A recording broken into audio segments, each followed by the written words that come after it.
Medo. O sentimento que rege o ser humano e o leva a tomar decisões difíceis à força para a sua sobrevivência.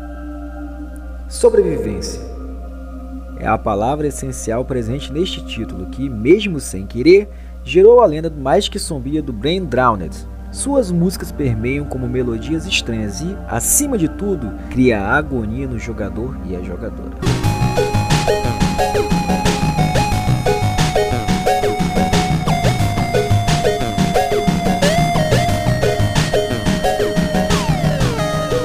Zero Dano Densetsu Miujura no Kamen, lançado no dia 27 de abril de 2000 nas terras orientais e pra cá no dia 24 de outubro do mesmo ano, sendo um sucesso de venda com 314 mil cópias na sua primeira semana lá fora e mais de 3 milhões no mundo inteiro.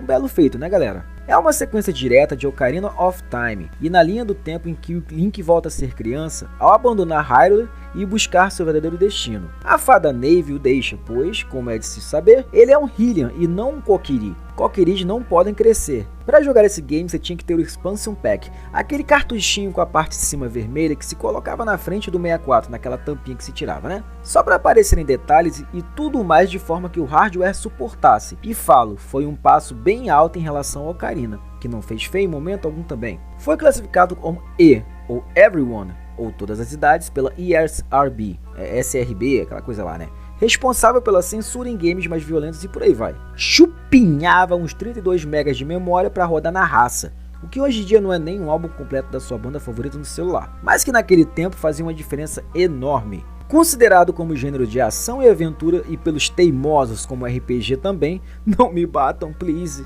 Te dava uma liberdade de vagar por terras desconhecidas ou mesmo nadar em mares infestados de inimigos.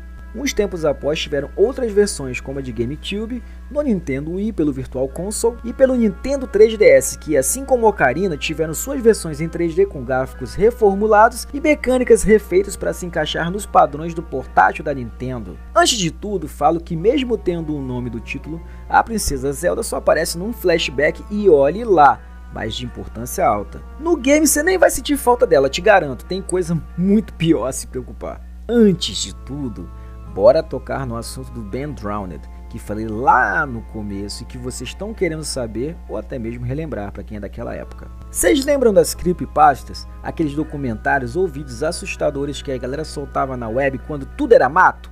Então, um usuário da net e jogador conhecido como Jado Sable somente ganha um Nintendo 64 e como a gente fazia, saía em busca de trocas de fitas e mais fitas lá na vizinhança dele. Um belo dia numa feira de garagem, o Jadu viu que estavam vendendo uma fita de 64. Nessa fita ela estava sem label e escrito somente Majora, a caneta vermelha. O Jadu perguntou o que é esse jogo aí e o velho só disse: é de um menino que não mora mais aqui. O velho ofereceu o cartucho de grátis para Jadu e malandrinho aceitou. Daqui pro pai. Jadu voltou para casa, no qual era um alojamento de estudantes, e foi bater aquela jogatina. Ligou o 64, fez uns petiscos e bem no início tinha um save somente com o nome Ben.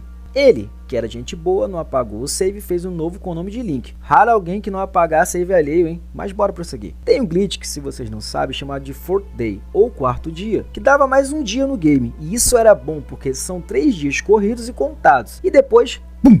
A lua colide e game over. Quando fez o glitch, Link foi transportado para o alto da torre do Clock Tower e somente o Skull Kid aparecia, soltando sua risada maligna e flutuando. Jadu, agora já meio cabreiro com a situação, levou a fita de volta pro velho e do nada viu que ele tinha se mudado de casa de uma hora para outra, sumiu, ou seja, cadê? Foi a outro vizinho e perguntou: "Você sabe quem é, Ben?" E o vizinho só sabia que era um garoto que tinha sofrido algum tipo de acidente no passado, ninguém sabia de nada sobre esse tal de Ben. Então, Jadu continuou o game, mas dessa vez ele agia de forma estranha. Os saves mudavam de nome direto, como U-Turn, que é sua vez, Drowned é afogado e por fim, lá no fim, Mats. Nem sei quem é Mats. E não importava o quanto ele resetasse, o nome Ben substituía o de Link. Muitas mensagens estranhas apareceram em momentos do jogo como se ele quisesse se comunicar com Jadu. Link era transportado à frente da Clock Tower e do nada, puf, morria queimado sem nenhuma explicação. Do nada, quando se tocava Song of Healing ou Canção da Cura, era tocada de trás para frente e uma estátua de Link em versão macabra aparecia em lugares estranhos e inesperados, deixando Jadu cada vez mais angustiado com tudo, até eu ficaria. Para ter uma ideia, as mensagens enviadas do game para o Jadoo era de Ben is getting lonely, ou seja, Ben está se sentindo só, You shouldn't have done that, ou você não deveria ter feito isso, olha só. A depressão tomou conta de Jadoo, que praticamente se trancou no dormitório e fez vídeos e notas sobre o ocorrido. O medo já dominava a vida dele. Ele gravou uma sequência de vídeos, mas pediu para o amigo postar, pois nem queria chegar perto do cartucho. Amaldiçoado? Não sabemos se as lendas urbanas estão aí e toda mentira tem um fundo de verdade. Para ver tudo completo, esses vídeos são encontrados em sites e tudo mais. Só dá aquela pesquisada lá, né? Daquela wardeada que você acha. Agora vamos ao game principal. E sem assombração, crê em Deus Pai.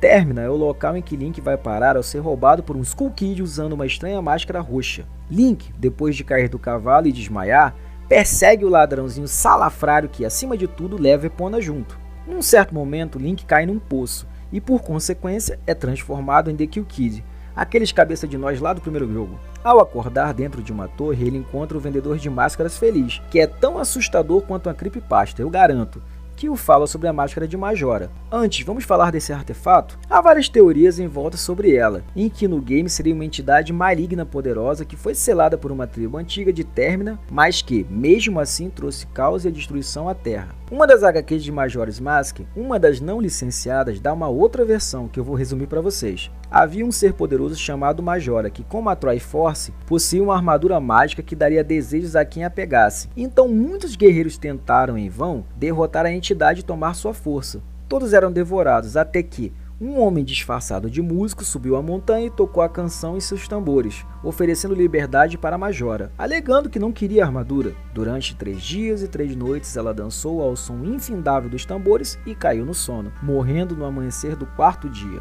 O homem, puxando sua espada, dá o golpe de misericórdia, fazendo dos restos da armadura uma poderosa máscara, a Máscara de Majora. Essa versão é bem sombria se pararmos para pensar. Bom, continuando. Ao se deparar em um lugar desconhecido, Link revê várias faces que havia cruzado e que não se lembravam dele de forma nenhuma, mudando de nome e se tornando mais e mais sombrias. E aí começa a nossa luta pela sobrevivência.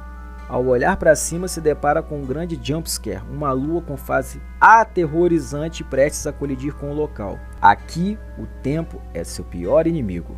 Em matéria de jogabilidade, é o mesmo que Ocarina, mas levemente mais fluido, com umas animações extras de pulo que Link dá, umas piruetas e por aí vai. O arsenal praticamente é o mesmo de Ocarina também, com uma mudança ali ou aqui. Agora, a maior mudança é o sistema de máscaras. Ao total, são 24 máscaras que causam diferentes efeitos, estéticos ou de habilidade, e que dão um trabalho para conseguir. As principais transformações são The Kill, o garoto cuspidor de bolhas, feito de madeira e leve que nem pluma, podendo pular na água e saltar levemente sobre, fraco sobre o fogo e veloz nos passos. Zora, a máscara do peixe humano, capaz de nadar em alta velocidade, criar uma barreira de energia em volta, soltar barbatanas bumerangue nos inimigos e, acima de tudo, lógico, né, respirar embaixo d'água. Tem uns golpes de Kung Fu meio doido, mas são até que legais. Goron, o comedor de rocha que pode virar uma rocha e se locomover em alta velocidade, socar o que vier na frente, dar um pulo com peso para pressionar botões, se defender virando pedra e metal e, logicamente, é mais lento, mas consegue andar pela lava livremente, mas não cai na água não, afunda direto.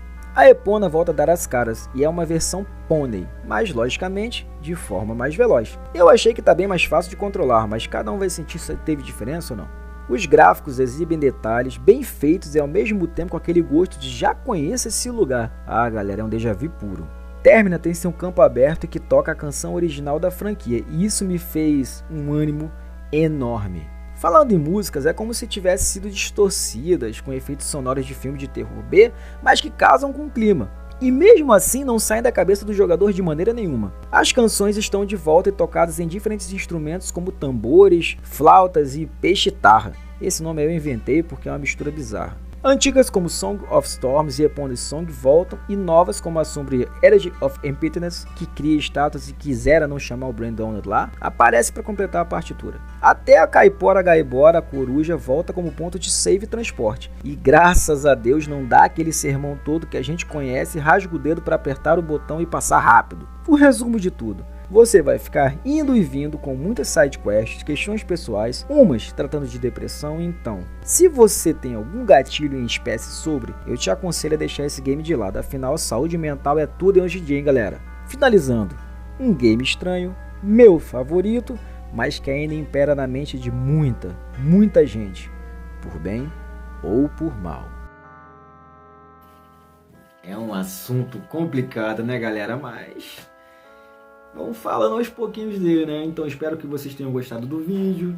Finalizando ele agora, pedindo para vocês compartilharem, para vocês curtirem, né? Para o canal crescer, é para vocês, eu gosto muito de fazer vídeos. E vamos que vamos para o canal Nando Sinés crescer.